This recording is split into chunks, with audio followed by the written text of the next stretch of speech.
Builders association of Navi Mumbai और BANM Raigarh ने 24 से 27 January 2025 तक पाम बीच रोड के पास सी वुड्स में 23वें मेगा प्रॉपर्टी एक्सपो की घोषणा की है, जिसका शुभारंभ शुक्रवार को वन मंत्री गणेश नाइक, विधायिका मंदा महात्रे के हाथों, साथ ही नवी मुंबई और पनवेल के कई बिल्डरों की उपस्थिति में संपन्न हुआ।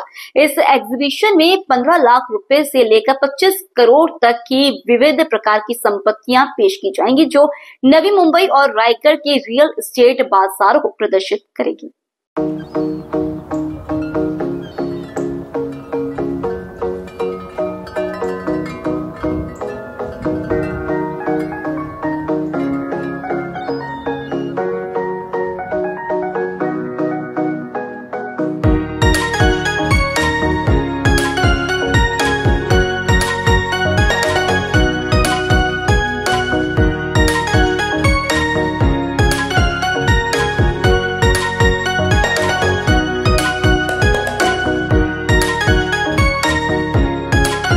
नवी मुंबई में 23वें प्रॉपर्टी एक्सपो का उद्घाटन हुआ।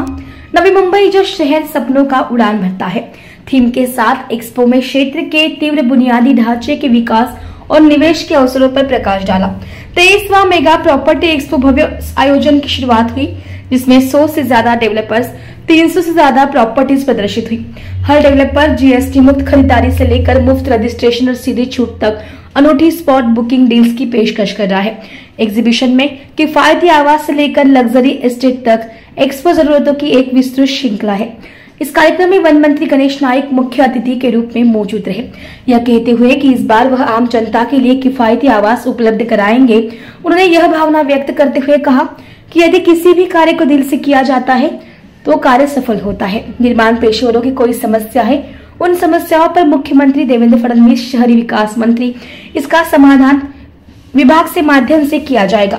गणेश नाईक ने कहा, नवी मुंबई आणि रायगड यांची संयुक्त या ठिकाणी त्यांनी निर्माण केलेल्या घरांची प्रदर्शन या ठिकाणी ठेवलेलं आहे, एक्झिबिशन, आणि मोठ्या प्रमाणामध्ये या ठिकाणी सहभाग सर्व सदनिका निर्मात्यांनी घेतलेला आहे आणि मोठ्या प्रमाणामध्ये या ठिकाणी खरेदी करण्यासाठी लोक आलेली आहेत आणि या पुढच्या कालखंडामध्ये मोठ्या प्रमाणामध्ये लोक त्या ठिकाणी खरेदी करतील असा माझा विश्वास आहे।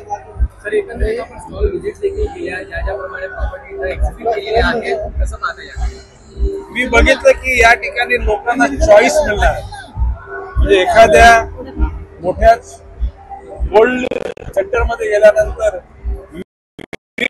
बघायला मिळतात किंवा खरेदी करायला, तशाच प्रकारच्या विविध प्रकारची घरं, म्हणजे ज्याच्यामध्ये 1 BHK पासून रॉ हाऊस, बँगलो अशा विविध आणि टावर मध्ये मॅक्झिमम 40 मजल्याच्या पण इमारती आहेत आणि भविष्य काळामध्ये वाढणाऱ्या नवी मुंबई आणि महाराष्ट्र जे प्रगती पथावर आहे, जसं माननीय मुख्यमंत्री देवेंद्र फडणवीस यांनी म्हटलेलं आहे की महाराष्ट्र आता थांबणार नाही, तो घर बांधताना तो थांबणार नाही, ती घरं पण बांधली जातील आणि घरं विकली जातील, लोकांचा आनंद सुद्धा द्विगुणित होईल आणि त्या सर्व गोष्टी आपण सगळेजण साक्षीदार आहोत, या गोष्टीचा मला आनंद आहे। दादा, जसं डेव्हलपमेंट होत आहे त्याच पद्धतीने घरांची निर्मिती होते, तोच दर्जा राखला जातोय, तर या बिल्डरांच्या योगदानाबद्दल आपलं काय मत आहे? बिल्डर लोकांचं योगदान मोठं आहे। आता बिल्डर लोकांनी खरं मला त्यांच्या अडचणीचं निवेदन द्यावं, जेणेकरून राज्य शासनाकडे म्हणजे माननीय मुख्यमंत्री देवेंद्रजी फडणवीस, उपमुख्यमंत्री आणि नगरविकास खात्याचे मंत्री एकनाथजी शिंदे आणि अर्थमंत्री अजितदादा पवार आणि आमचे सर्व मंत्रिमंडळ सहकारी, या सगळ्यांनाच यांच्या अडचणी दुःख सांगून यांच्या अडचणी दूर करण्याचा प्रामाणिकपणे प्रयत्न केला जाईल, हा या ठिकाणी विश्वास देतो। ज्याप्रमाणे कन्स्ट्रक्शन सुरू आहे, रिडेव्हलपमेंट असतो आणि अशाच प्रदूषणाच्या नियमावली ज्या आहेत त्या महापालिकेने जाहीर करण्यात आलेल्या आहेत। आज स्टॉल देखील त्यांनी लावले, त्यामध्ये देखील अशा एक्झिबिट काय लावलंय? बाब अशी की कुठलीही निर्मिती होताना जनतेच्या जीविताचं कसल्याही प्रकारचं हानी होणार नाही याची दक्षता घ्यायला पाहिजे आणि महानगरपालिकेचे एडीटीपी केकान यांच्या नेतृत्वाखाली एक SOP त्या ठिकाणी त्यांनी सादर केलेली आहे की जेणेकरून ध्वनी प्रदूषण होणार नाही, जेणेकरून वॉटर पोल्युशन होणार नाही, त्याचबरोबर कुठल्याही हवेचं प्रदूषण होणार नाही, या सर्व गोष्टींसाठी काळजी घेतलेली आहे। ही गोष्ट चांगली आहे। शहराकरता राज्याकरता सुद्धा अशा प्रकारचे नियमावली तयार करणे गरजेचे आहे।